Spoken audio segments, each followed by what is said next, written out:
Hello friends, welcome to ISS platform. आज हम पढ़ने जा रहे हैं 6th lecture of Indian polity. जैसे कि आप जानते हो कि मैं आपको अल्टरनेट डे पर 20 क्वेश्चन ऑफ इंडियन पॉलिटी करा रहा हूं इस वीडियो में, जिसके ऑलरेडी 5 लेक्चर हो चुके हैं। उन सभी की लिंक आपको डिस्क्रिप्शन में मिलेगी इस वीडियो के। क्लियर, देख लीजिए। इससे क्या होगा कि आपकी इंडियन पॉलिटी स्ट्रांग हो जाएगी, क्योंकि मैं हर एमसीक्यू आपको हर एस्पेक्ट से बता रहा हूं। क्लियर, चलते वीडियो स्टार्ट करते हैं। Which of the following subject is list third concurrent list of the 7th schedule of the Constitution of India? देखो क्या है कि 7th शेड्यूल, मैं फिर से रिपीट कर रहा हूं, हमारे इंडियन कॉन्स्टिट्यूशन में 12 शेड्यूल है। 7th शेड्यूल रेट करता है 3 लिस्ट से। सबसे पहला है यूनियन लिस्ट, दूसरा है state list, second is state list, third है कॉन्करेंट लिस्ट।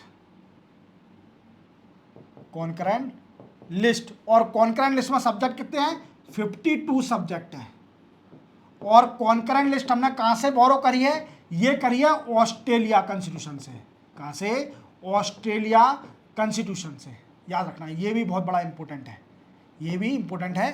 देन आफ्टर ये पूछ रहा है कि बताइए कौन सा सब्जेक्ट कॉन्करेंट लिस्ट में है? तो पुलिस ये स्टेट सब्जेक्ट में है, स्टेट सब्जेक्ट, स्टेट लिस्ट है।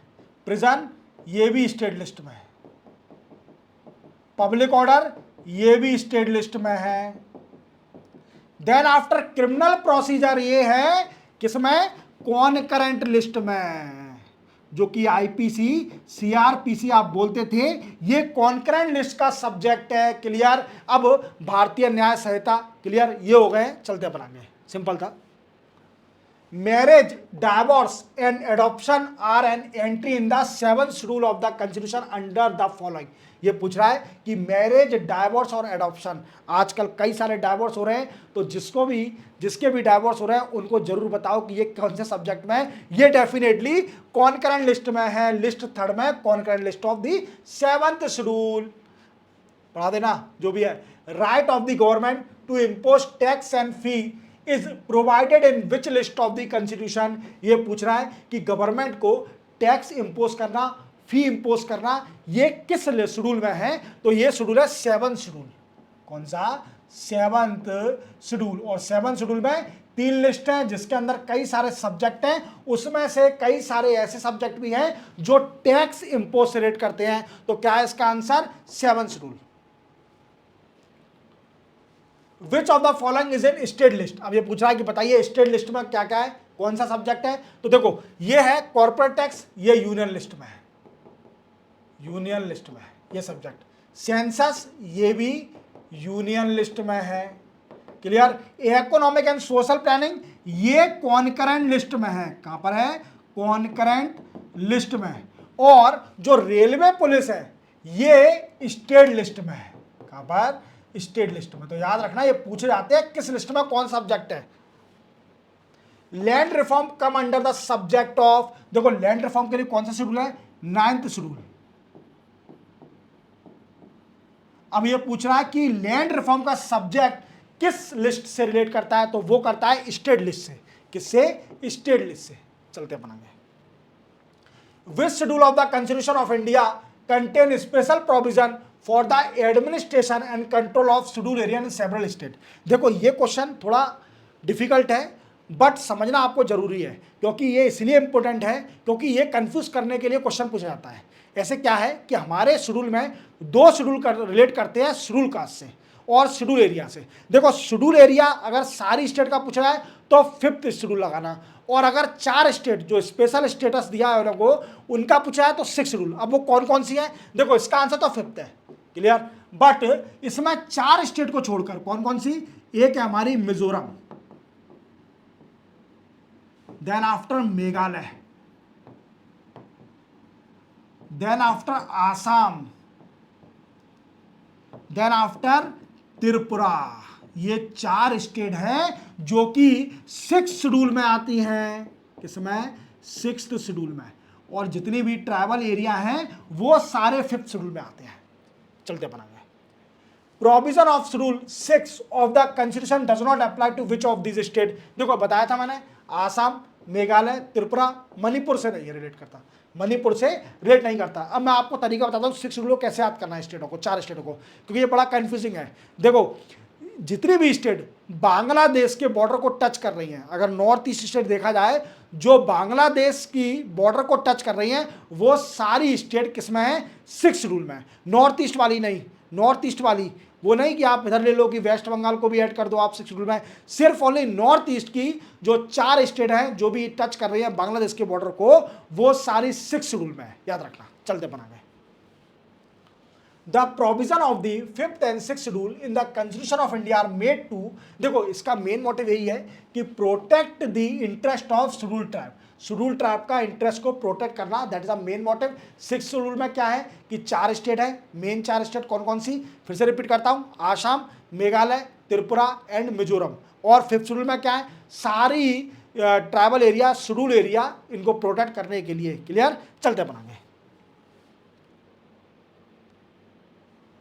The constitution status has been given to panchayat under article, देखो पंचायती राज वी कैन से कौन सा शेड्यूल है, 11th शेड्यूल। और मैंने प्रीवियस लेक्चर में थोड़ी एक गलती कर दी थी, एक्चुअली पंचायती राज को कॉन्स्टिट्यूशन स्टेटस वी कैन से कौन से कॉन्स्टिट्यूशन अमेंडमेंट से मिला था, 73rd कॉन्स्टिट्यूशन अमेंडमेंट एक्ट से, जो कि 1992 में हुआ था। और मैंने प्रीवियस लेक्चर में आपको गलती से 72nd बता दिया, तो वो इग्नोर करना, 73rd है इसका आंसर।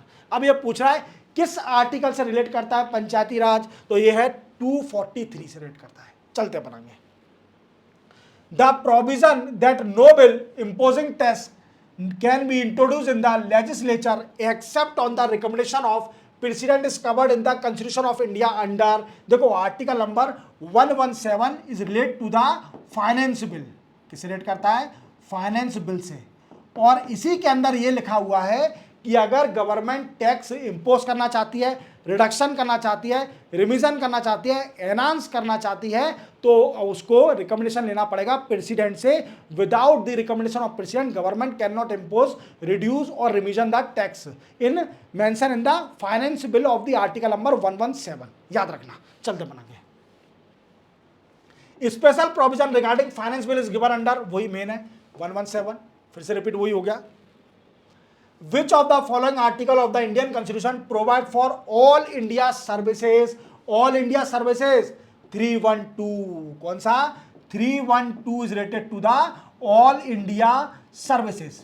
क्लियर, अब सुनो मेरी बात, 315 क्या कहता है, 315 UPSC.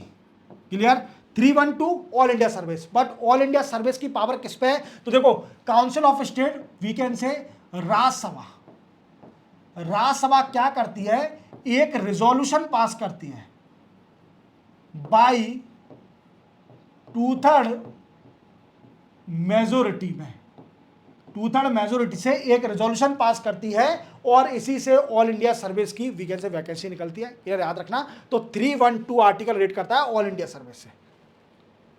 Which one of the following pair institution and article of the constitution is properly match, देखो Supreme Court of India article number 318 गलत, कौन सा है, article number 124। Clear, Supreme Court. Election commission भी छोड़ते हैं। यूपीएससी मैंने अभी बताया था, आर्टिकल कौन सा है, 332 नहीं है, 315, याद रखना यूपीएससी, ये यूपीएससी रेट करता है। देन आफ्टर अटॉर्नी जनरल 351 नहीं है, 76 आर्टिकल है, कौन सा है, 76 article. Election commission of India article 324 से लेकर 329 तक, तो इसका आंसर क्या है, election commission. Which of the following is not correctly match, ये कैसे हो गया पता ही नहीं। ठीक है, आर्टिकल नंबर 39A बिल्कुल, equal justice and free legal aid, बिल्कुल सही है ये आंसर। ठीक है, अब ये पूछा गलत कौन सा है। क्लियर, तो article number 40 definitely organisation of village panchayat, ये भी सही है। Clear, article number 44 uniform civil code, और कौन कौन सी स्टेट में यूनिफॉर्म सिविल कोड, एक तो पहले गोवा और उत्तराखंड, उत्तराखंड में भी यूनिफॉर्म सिविल कोड लागू हो गया है। क्लियर, और इवन गुजरात ने भी प्रपोज कर दिया है उसके लिए कमेटी सेटअप करी जा रही है, अब वो क्या रिकमेंडेशन देती है। देन आफ्टर गुजरात में भी यूनिफॉर्म सिविल कोड हो जाएगा, clear. Then after article number 48 separation of judiciary from executive, नहीं, ये है आर्टिकल नंबर 50। आर्टिकल नंबर 50 कहता है separation of judiciary from executive, और आर्टिकल 48 कहता है we can say animal and we can say animal husbandry and agriculture. याद रखोगे, agriculture and animal husbandry related to the article number 48। और ये है क्या, ये है directive principle of state policy. और इसमें कितने आर्टिकल हैं ये भी जान लीजिए। देखो सॉरी, आर्टिकल हैं फ्रॉम 36 से लेकर 51 तक, क्लियर। और ये पार्ट कौन सा है, पार्ट नंबर वी कैन से 4। थर्ड कौन सा है, फंडामेंटल राइट, और पार्ट 4 रिलेट करता है directive principle of state policy, और पार्ट 4 रिलेट करता है fundamental duty, clear. 42nd constitution amendment act 1976 याद रखना, तभी स्वर्ण सिंह कमेटी प्रीवियस लेक्चर में बता चुका हूं, देख लो। चलते बनाएंगे, तो इसका आंसर क्या है, article number 48। Which of the following is match correctly. देखो आर्टिकल नंबर 17 बिल्कुल गलत है, इक्वलिटी बिफोर लॉ नहीं है, ये आर्टिकल नंबर 14 है। और 17 क्या कहता है, अनटचेबिलिटी, देखो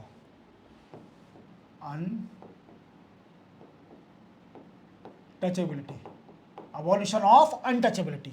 आर्टिकल नंबर 78 ये गलत है, एस्टेब्लिशमेंट ऑफ पार्लियामेंट नहीं है। आर्टिकल नंबर 78 कहता है duty of PM to furnish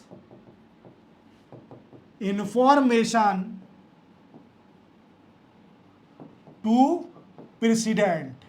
याद रखोगे, यह आर्टिकल नंबर 78 कहता है। आर्टिकल नंबर 192 बिल्कुल नहीं कहता, salary and allowance of parliament member, गलत है। देन आफ्टर आर्टिकल 352 सही है, प्रोक्लेमेशन ऑफ इमरजेंसी, क्लियर। याद रखोगे, ये सिंपल था, बिल्कुल simple. Which of the following is correctly match. देखो पार्ट 2 ऑफ द कॉन्स्टिट्यूशन, नहीं, ये है सिटीजनशिप, पार्ट 2 में है citizenship, clear. Part 3 of the constitution fundamental right, not citizenship, घुमा दिया। Part 4 of the constitution fundamental duty, definitely सही है। और part 5 of the constitution DPSP नहीं है, इसके अंदर यूनियन है, यूनियन। याद रखोगे, तो इसका आंसर क्या हुआ, part 4 of the constitution fundamental duty. Fundamental duty कब ऐड हुई, देखो स्वर्ण सिंह कमेटी सेटअप हुई थी, स्वर्ण सिंह कमेटी सेटअप करी गई थी, क्लियर। इसने रिकमेंडेशन दी। और 42nd कॉन्स्टिट्यूशन अमेंडमेंट एक्ट 1976 से ये ड्यूटी ऐड हो गई। अभी कितनी एट प्रेजेंट, 11 ड्यूटीज,